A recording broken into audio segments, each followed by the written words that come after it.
Today we're going to talk to Professor Fred Nyberg, who is the coordinator of a new network that will start in Uppsala in Sweden, regarding a network which will deal with the various issues of drug-related topics.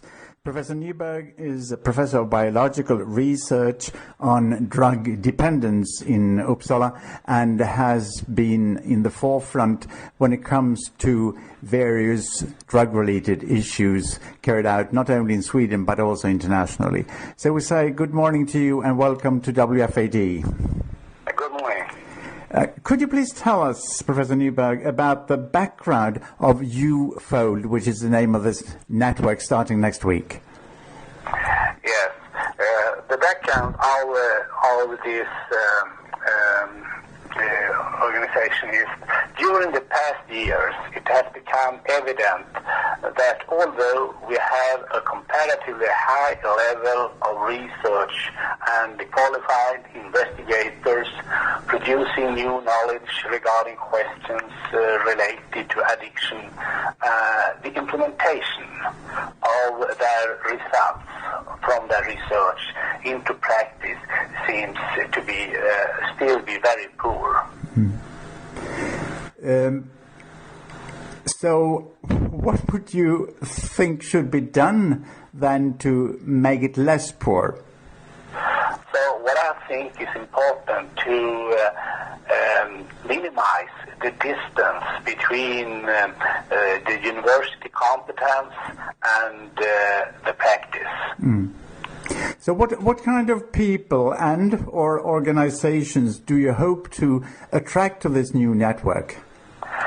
From the university and clinics, I would like to attract competent investigators from a broad interdisciplinary area.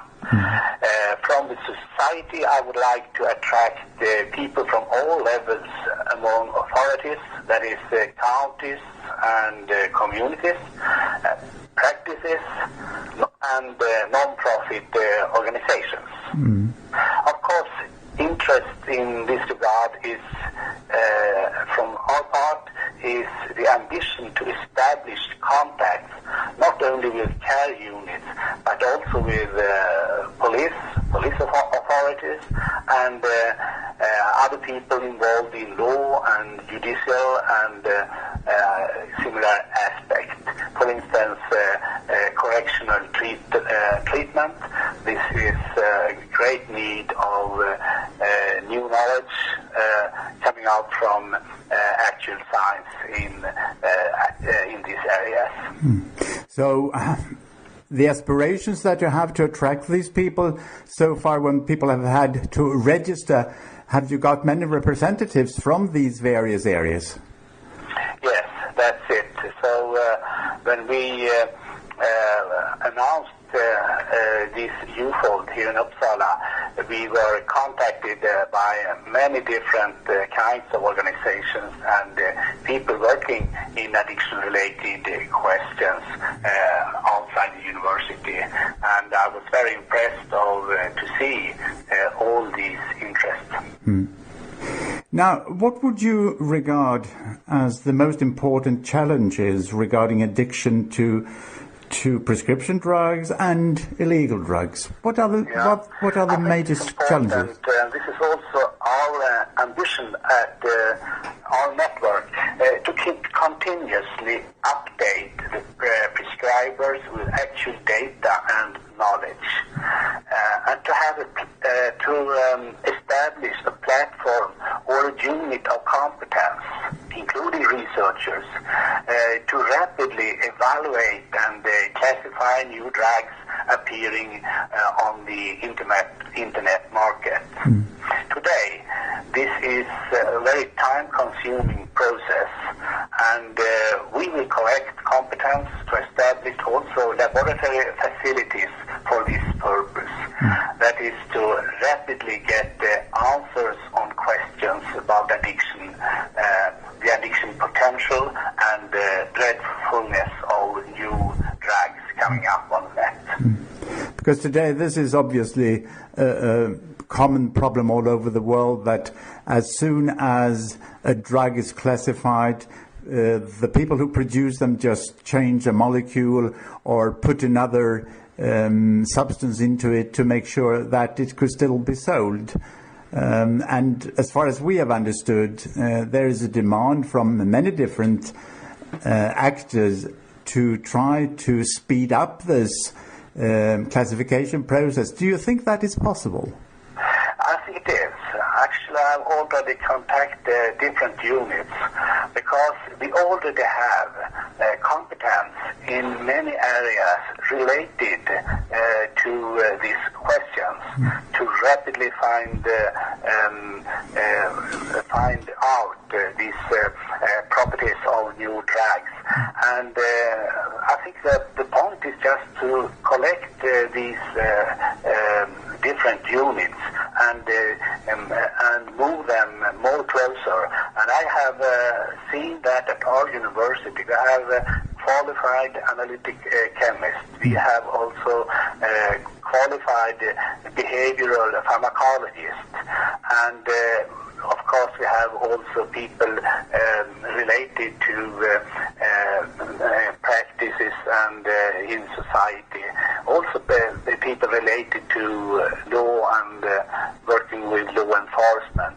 And collecting all these together, I think it is quite possible to minimize the time when we can it takes to classify these new drugs. Actually, I see this as a very important task for our network, and I already see a great interest for this question, and we have already established talks and meetings dealing with this question.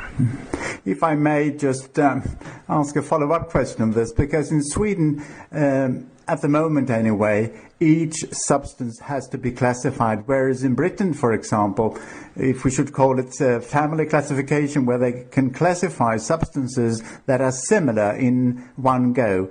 Would that be a possibility also in Sweden? For example, I'm thinking about the cannabinoids, the synthetic cannabinoids that we have seen in spice and other cannabis similarities.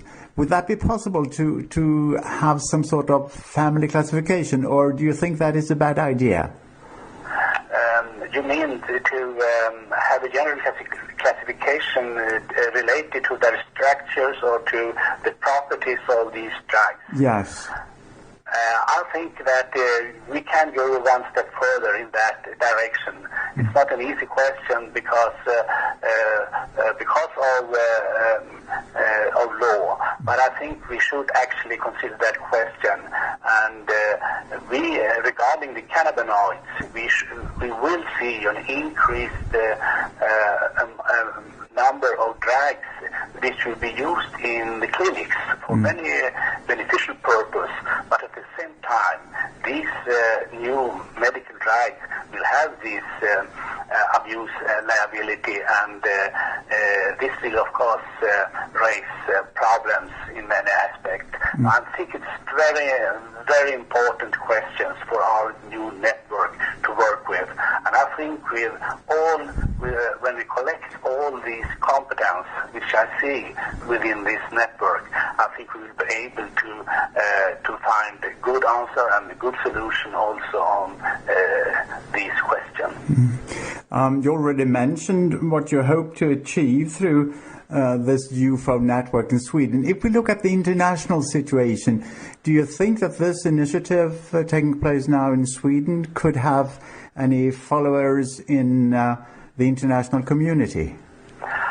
Absolutely, I think so, because we will also, through our website, establish international contact. We will have a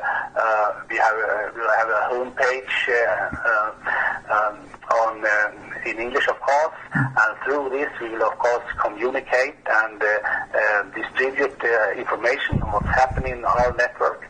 But also, we will have a series of seminars, and we will also put up conferences to which we invite people from abroad, from also in that aspect from abroad into the interdisciplinary area of science.